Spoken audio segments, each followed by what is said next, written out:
Being home alone for the weekend was a dream come true. My parents were out of town, and I had the house to myself.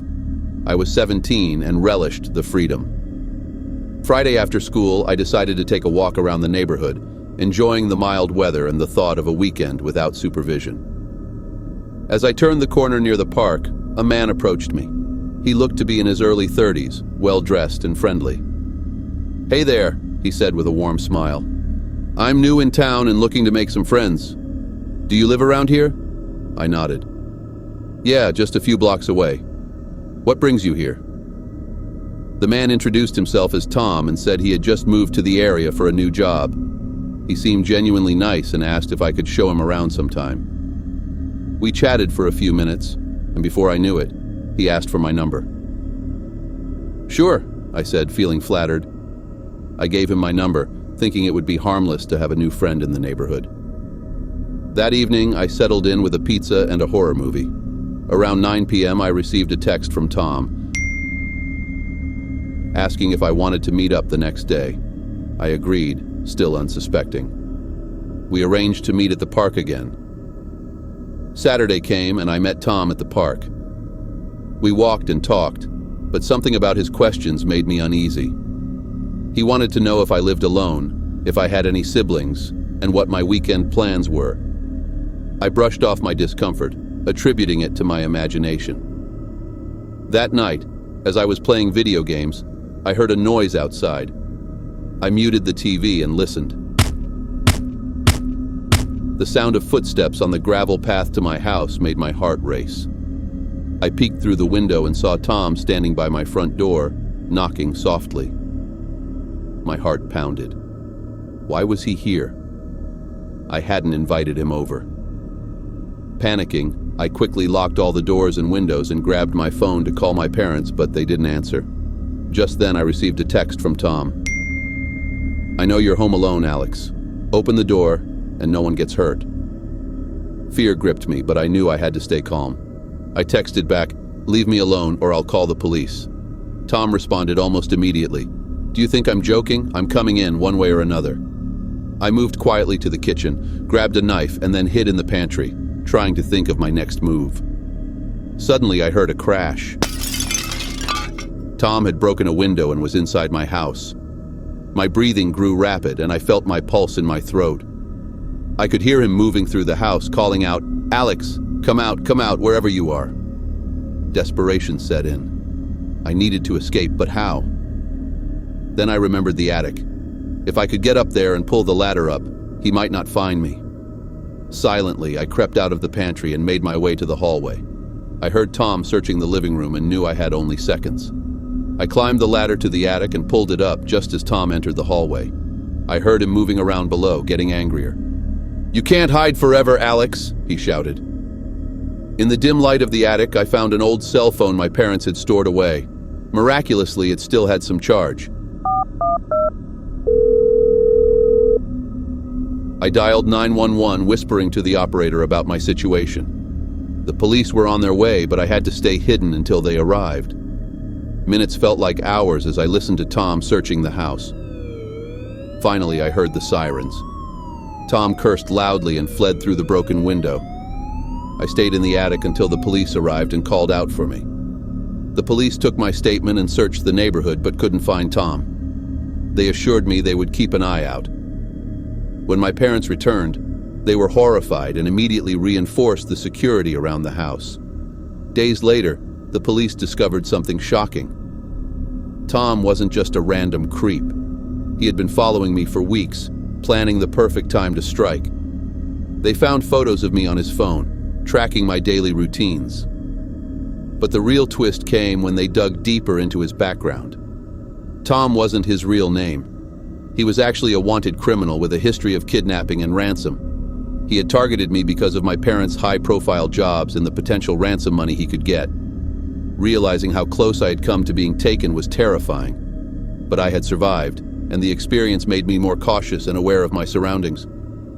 My parents and I took extra precautions to ensure our safety, and I never forgot the night I narrowly escaped a kidnapper's clutches.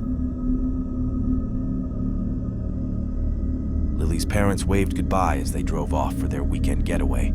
leaving her alone in the house for the first time. At 16, Lily felt a mix of excitement and nervousness. However, knowing that Mr. Thompson, their elderly neighbor, was just next door, gave her a sense of security. Mr. Thompson had promised to keep an eye on her and check in regularly, which reassured her parents as well. Friday night passed uneventfully. Mr. Thompson dropped by in the evening to see if Lily needed anything and reminded her to lock all doors and windows. They chatted for a bit before he returned to his house, leaving Lily to her peaceful evening. Saturday night, however, brought an eerie change. Around 11 p.m., Lily was curled up on the couch, engrossed in a horror movie. The irony of watching a scary film while home alone wasn't lost on her, but it was her favorite genre. Suddenly, she heard a series of loud thuds and crashes coming from Mr. Thompson's house. She muted the TV and listened intently, her heart pounding. After a moment of hesitation, Lily grabbed a flashlight and cautiously stepped outside. The night was unnaturally quiet, the only sound being the rustling of leaves in the cool breeze. She crossed the yard to Mr. Thompson's house, noticing that the front door was slightly ajar. A chill ran down her spine. "Mr. Thompson?" she called out, her voice trembling. There was no response. She pushed the door open and shone her flashlight inside. The living room was in disarray, furniture overturned, papers scattered, and a lamp shattered on the floor.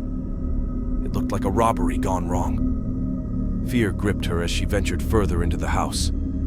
"Mr. Thompson!" she called again, louder this time. Still nothing.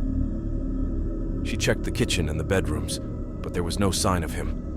The house was eerily silent except for the creak of floorboards under her feet. Panicking, Lily ran back to her house to call the police. But when she picked up the phone, she was met with dead silence. The line was cut. She checked her cell phone, but it had no signal. Her mind raced as she realized the implications. Someone had cut the phone lines deliberately. As she stood frozen, trying to decide what to do next, she heard a faint noise behind her. Turning slowly, she saw a shadow move in the hallway. Her heart pounded in her chest as she crept towards the sound, clutching the flashlight like a weapon. In the hallway, she saw a piece of paper on the floor. She picked it up and read the chilling message scrawled in red ink. "You're next."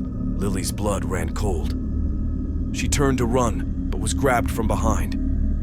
She struggled fiercely, but the intruder was too strong.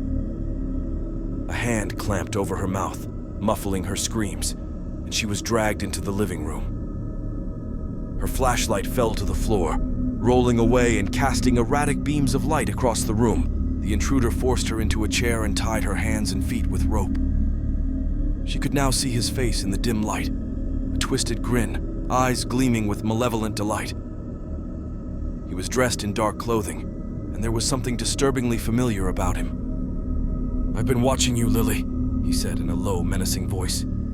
"Just like I watched Mr. Thompson." Tears streamed down Lily's face as she realized the extent of her danger. "What did you do to him?" she demanded, her voice shaking. The man chuckled, a sound that sent chills down her spine. "Mr. Thompson put up quite a fight, but he's taken care of. Now it's just you and me." He pulled out a knife, the blade glinting in the flickering light. "We're going to have some fun," he said, leaning in close. "But first, let's play a little game." He showed her a small, blood-stained item, a pocket watch that belonged to Mr. Thompson. "This is your first clue," he whispered, placing the watch in her trembling hand. "You have 1 hour to find the next one, or else." Lily's mind raced as she tried to think of a way out. She couldn't let fear paralyze her. She had to stay calm and find a way to escape. The man untied her feet, but kept her hands bound, giving her just enough mobility to move around the house. He watched her closely, the knife always in sight. As Lily frantically searched the house for the next clue, the minutes ticked away. Her desperation grew with each passing second, knowing that her time was running out. The man's sinister presence loomed over her, a constant reminder of the danger she was in. Finally, she found the next clue, a photograph of her family with a red X drawn over her face. Her heart sank as she realized the depth of his obsession. She needed to find a way to outsmart him before it was too late. But just as she thought she had a plan, the man appeared behind her, his knife gleaming in the dim light. "Time's up, Lily,"